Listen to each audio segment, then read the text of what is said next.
Welcome to Foul Play Ricky. This is the story of me, Ricky Barone, private eye and former detective who was booted from the force for playing by my own rules. I'm just trying to make sense of it all and maybe score some Denison's boogie books along the way. This is my story.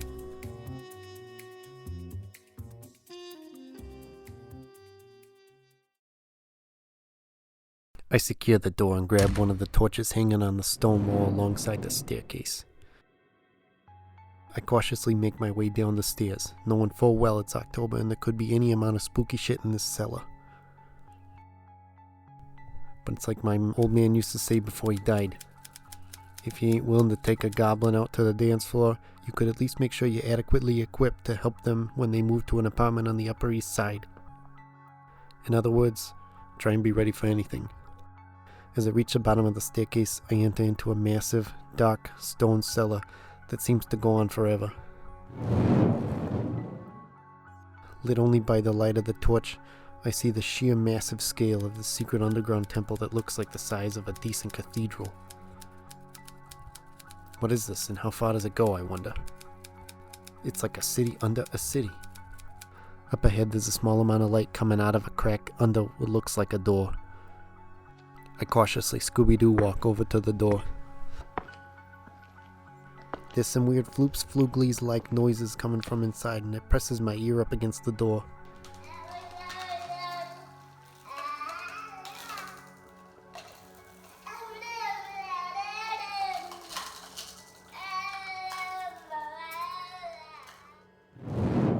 He hangs the torch up on the wall and pulls out my hidden left shoulder revolver from my trench coat. I open the large castle-like door and swiftly check my corners. Nobody's here except for a lone baby on a pedestal floating in a giant clear beach ball in the center of this large torch-lit room, looking like something out of a Donald Glover comedy special. I walks towards it. Surrounding the pedestal is a shrine to the 1986 box office darling, Howard the Duck. All kinds of memorabilia.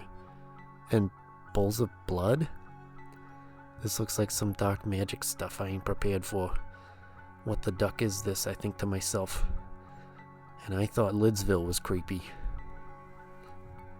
Out of the corner of my eye, I sees a shadow move. I quickly shoots at it and the bullet shatters some glass. It's a wall of mirrors.